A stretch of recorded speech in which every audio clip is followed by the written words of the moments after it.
Afternoon లంచ్లోకి అయితే బీరకాయ curry వండుదామని బీరకాయలు కోస్తున్నానండి. ఉల్లిపాయలు కోసేసుకున్నాను. ఇవైతే చిన్న చిన్న ఉల్లిపాయలు, చాలా టైం పడుతుంది. అంటే సాంబార్లో వేసాయి అంటారు కదా అవి. పెద్ద ఉల్లిపాయలు అయితే కొంచెం తొందరగా అయిపోయింది. ఇదైతే చాలా టైం పట్టిద్ది.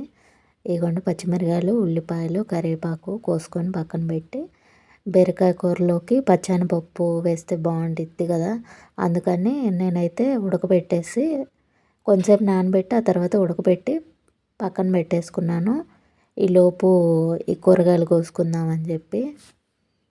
బీరకాయ తొందరగానే మగ్గిపోయిద్ది, కానీ తీసుకురాగానే ఎక్కువ డేస్ ఉంచితే ఊరినే ముదిరిపోయిద్ది కదా, అందుకని బీరకాయ అయితే తొందరగానే వండేసుకోవాలి.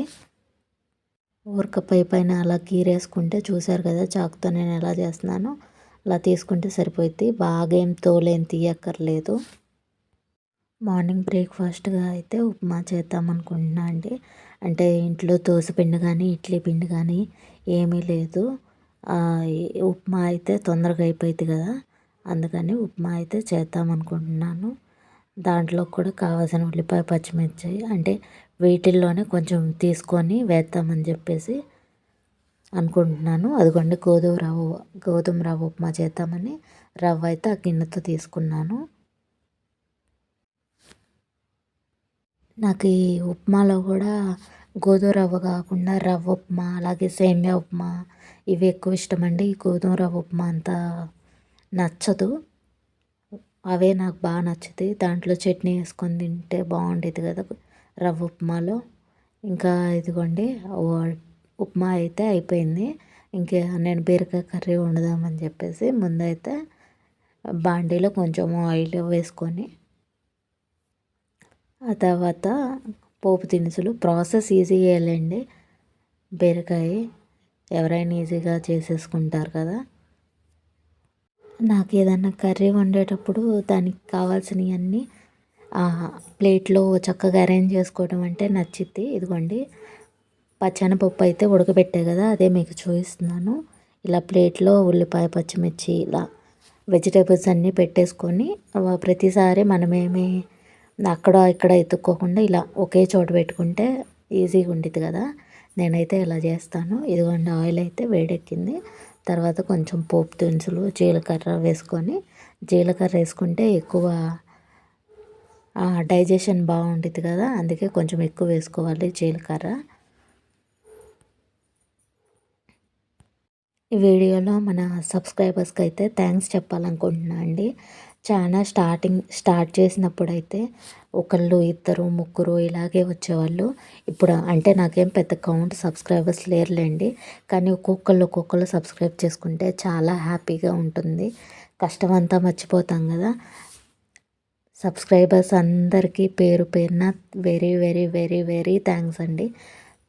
చాలా హ్యాపీగా ఉంది మీరు నా ఛానల్ని సబ్స్క్రైబ్ చేసుకున్నందుకు. ఇంకా అలాగే లైక్ అయితే ఇవ్వండి. డైలీ వీడియోస్ అయితే పోస్ట్ చేస్తాను. మీరైతే లాస్ట్ వరకు స్కిప్ చేయకుండా చూసి లైక్ అయితే ఇవ్వండి. మీరు లైక్ ఇవ్వటం వల్ల ఏంటంటే వేరే వాళ్ళకు కూడా మన ఛానల్ రికమెండ్ చేస్తుంది. అందుకని లైక్ అయితే ఇవ్వటం అస్సలు మర్చిపోకండి, ఓకేనా. సబ్స్క్రైబర్స్ అందరికీ మరొకసారి చాలా చాలా చాలా థ్యాంక్స్ అండి. ఇంకా ఇదిగోండి ఉల్లిపాయ, పచ్చిమిర్చి, కరివేపాకు అయితే వేసేసుకొని కొంచెం వేగిన తర్వాత బీరకాయ ముక్కలు వేసుకోవాలి. దానికన్నా ముందు కొంచెం పసుపు, ఉప్పు వేసుకుంటే తొందరగా మగ్గిపోయింది కదా, అందుకని. బాగా వేడి చేసినట్టుందండి అనుకుంటా అండి. గొంతంతా ఒకటే మంట, బాగా నొప్పి వచ్చేస్తుంది. ఇప్పుడు మాట్లాడేటప్పుడు కూడా చాలా అంటే చాలా నొప్పిగా ఉంది. మీరు మన ఛానల్లో వీడియోస్ రెగ్యులర్గా ఫాలో అయితే మీకు ఒక విషయం అయితే తెలిసిద్దండి. నేను ఎక్కువ పులుసులు అయితే చేయను. నేను ఎప్పుడు పులుసులు చేసింది కూడా మీరైతే మన ఛానల్లో చూసి ఉండరు. ఎందుకో నచ్చదు నాకు పుల్లగా ఉంటే. ఎక్కువ ఫ్రై టైపు పప్పులు, సాంబార్లు ఇలాంటివే చేస్తాను. ఇంకోండి తర్వాత అయితే బీరకాయ ముక్కలు వేసి అది కొంచెం మగ్గిన తర్వాత ఈ పచ్చెనపప్పు కూడా ఉడికించి వేసుకున్నాను. ఇవి బాగా మగ్గిపోయిన తర్వాత ఇంకా లాస్ట్లో కారం వేసుకోవటమే. కొంచెం ఎండు కొబ్బరి తురుము కూడా వేసుకోవాలి. టిఫిన్ అయితే అయిపోయింది కదండి. ఇంకా బియ్యం కడిగి పెట్టేసి అన్నం కూడా వండుతున్నాను. అదే పక్కనుంది డేషాలో. ఇదిగోండి అవైతే మొత్తం మగ్గిపోయిన తర్వాత లాస్ట్కి అయితే కారం వేసుకుంటున్నాను. నాకు అచ్చంగా పచ్చిమిరకాయలతో కర్రీ అట్లా ఏం నచ్చదు.